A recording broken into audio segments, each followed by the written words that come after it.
Hi, welcome everyone. I'm Pete Bain and I'm making some short explainer and demonstration videos to make painting a little easier and a little bit more fun for you.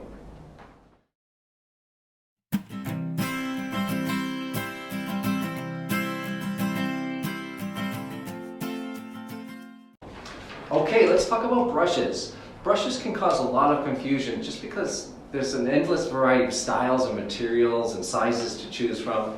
So with this video, I'll try to show you how to make some sense of all of that variety and choose a good quality brush.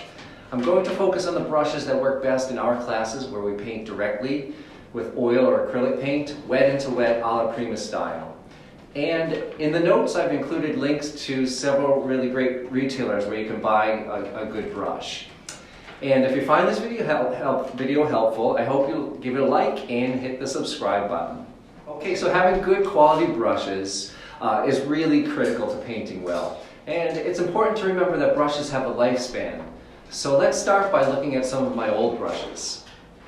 Rose, you're totally in the scene.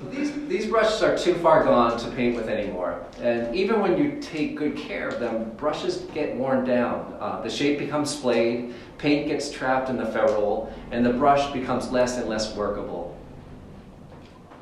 Here are 3 Filbert brushes. The left one is brand new, the middle one I'm still using, but it's getting older, and the one on the right is retired now. Notice how they actually get shorter with age and the bristles splay outwards and they lose their shape. So art supply stores offer a huge and confusing variety of brushes from different manufacturers, different shapes, bristle types, and sizes. So how do you pick the right brush? Well, I think there are really 4 main criteria for choosing your right brush. There's the medium that you're using, the shape of the brush head, the type of bristle, and the size.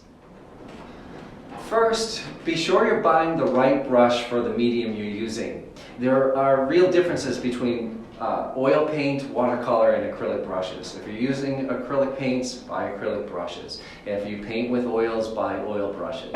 The second criteria for choosing a brush is the shape of the brush head. And there are 3 basic shapes we find: flats, filberts, and rounds. I prefer to paint with filberts, and many other artists like flats. With both flats and filberts, it's really easy to get a wide variety of paint strokes. You can make sharp or soft edges. You can use the tips to paint fine details, or the wide edge to make broad strokes, or the narrow edge to make long lines.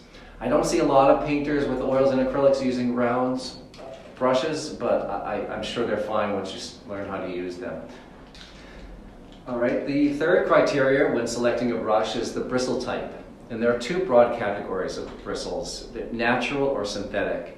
Natural bristles are made from a wide variety of animal hair, including sable, badger, and goat. But the tried and true natural bristle for oil painting is hog's hair. Hog's hair bristles hold a lot of paint, and they retain their shape over time, and they allow you to manipulate thick oil and acrylic paints. Also, they can withstand the coarse surfaces that oil and acrylics are usually applied to. Now, I don't have a lot of experience with synthetic bristles, but I do understand their quality is quite good nowadays, so give them a try and let us know what you think in the comments. All right, and the final criteria for selecting a brush is the size. Brush sizes are denoted by numbers. The bigger the number, the bigger the size brush. In our classes, the most common canvas size we paint on are 9 by 12, 11 by 14, and 12 by 16 inches. And for those size canvases, brush sizes 4, 6, and 8 are perfect. Now be aware that there can be a lot of variation from one manufacturer to another in regards to size, but the vendors I linked to in the notes are fairly close to one another. And a quick note to say that there are 2 specialty brushes that I recommend. They're not critical, but I do recommend them for anyone advancing beyond the beginner stage.